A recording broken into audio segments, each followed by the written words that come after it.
Күн шәрфіңіз қайырлы олсын. Бүгін июнның 16-сы ве Қырым ишғалінің 840 күні. Эфирде заман. Русия Мудафа Назиры Сергей Шойгу бүгін ишғал етілген Қырымға келді. ТАСС агентлігінің мәліматына көре Назир Арби инфраструктурасының құручылығы ақында марузларыны dinleyecek.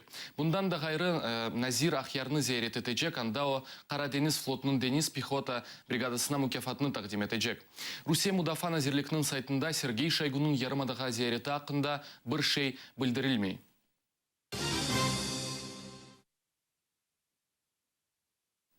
Putin акимиет yolbaşçılığında қалмақ için müstakil devletinin kısmını zapt etti. Rusya Federasyası'nda Amerika sabık elçisi Stanford Üniversiteti'nin profesörü Michael McFall'ın bildirgenine göre böyle etip Kreml özünün iktisadi problemalarını çözecek ola. Onun sözlerine göre Yarımada'nın işgalini ve Donbas'taki cenkini aklamak, ıntılıvlar bu adi manipülasyadır. Hizbut Tahrir işi boyunca qabatlanған Qırım Tatarlarının qoruvu ақында ақиқат esasında kurulacak. Ruslan Zeytulayev'nin advokatı Emil Kurbidinov'ның bildirgenine göre qorçalaycılar mahkemege qabat izbatsız olğanını gösterilmege isteyler. Lakin Rusiya adliyesinin adaletine inanmaylar. Gramatskiy intervyusunda advokatlar deliller ne esasında kurulğanı şimdi o sizatlardan reddetken şartlar hakkında bildirdi. Bununla beraber Kurbidinov qabatlanğanlarının yakınlarına өткерілген басқыны ве Қырым татарлар апысты насыл шариатлерде tutulğanını açıkladı. У них есть доказательственная база в виде свидетелей, которые отказываются на данный момент от своих показаний. И есть определенные экспертизы. Но экспертизы лишь по материалам или литературе, которые тоже очень сомнительные, эти экспертизы. Вот. И все. Больше у них ничего нету. И остальное это все эмоции и риторика. Я заявляю, что оно просто разваливается на глазах. Я не знаю, как суд будет принимать решение. То есть вот у Руслана, например, если там 10 коек, их там 20 человек. То есть одна койка на 2 человека. И как они по очереди спят? Да. По очереди? Да, по 2-3 часа там они спят. В первый день были у них жалобы. Они сказали, что их водят как смертников. То есть в полусогнутом таком этом.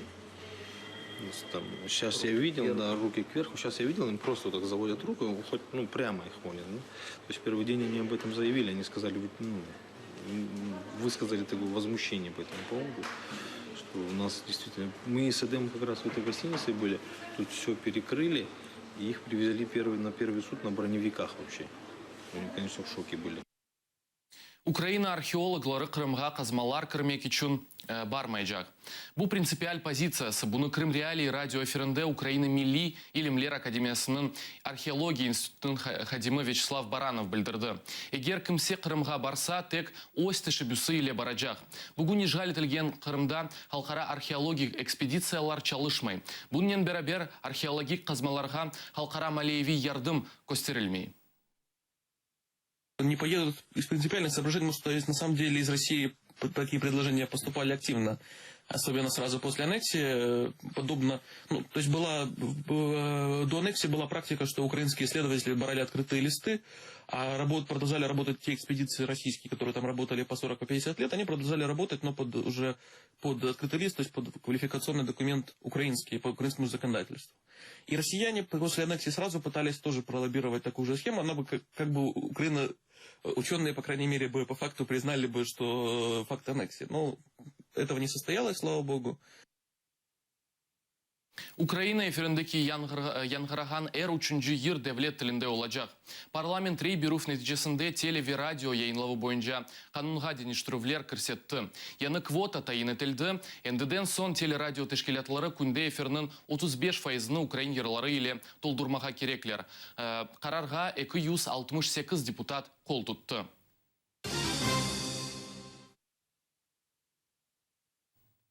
Қырымда канализацион темізлейджи иншаларының құручылығы тоқтатылды. Қырымның Рус мемориетінде білдіргенлеріне көре темізлейджи иншаатлар Роспотребнадзор санитар нормалары ве Русия Федерациясында қабыл етілген қайделерге уймай. Ишғал етілген Ярмадада канализацион темізлейджи иншаатларының құручылығы Қырым инкишафның федераль программасы черчевесінде өткерілмек керек еді. Ишғал етілген Қырымда шақси иш адамларынан күреш девам ете. Невбеттеки керечті молния базарындaki тижерет ноқталарының йоқ етілмесі тұра. Базарының мемури бинасы тақиқат комитеті тарафындан қапатылды. Себебіні иш адамлары білмей тақиқат комитетінде аргументы недели нешіні интервью бермеге редеттілер. Керчінің рус мемуриетінде базарының йоқ етілмесіні весиқаларда олған бұзылықларнен ветижерет ноқталар арасында ерлерінің кенештірілмесі анлаттылар. Базар меркезден узақ ерлешкен Аршинцево район сакенлері арасында ғайет популярдыр. У каждого это продавца свои покупатели, своя клиентура. Конечно, жалко будет, если рынка не будет. Очень жалко. Нам никто ничего не предупреждал, мы вообще не в курсе дела. Мы платим налоги, стоим законопослушные граждане. Женщины, которые, за спинами которых семьи, детки маленькие. Вот, каждый хочет работать. И рынок «Дружба» у нас хороший рынок, наши клиенты, все довольны. У нас здесь нормальные цены. Вот. И у нас всегда была с администрацией, везде было все хорошо, как бы, ничего такого не было. Мы тут все как дружная семья. Обидно, что если рынок закроют, и мы останемся без работы. Куда нам идти? Очень хочется, чтобы пришел нормальный, хороший хозяин сюда. Посмотрите на наши дороги, на условия, в которых мы работаем. Это ж вообще... У нас только берут. Берут вот за все, за места, там, за что. А отдачи вообще никакой.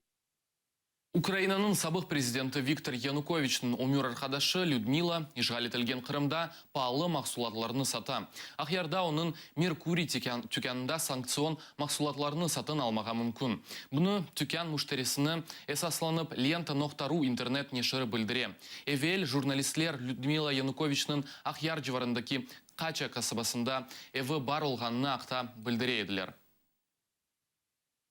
Бұл есе соңки хаберіміз еді, атыры олыңыз, көрішмек үзіре.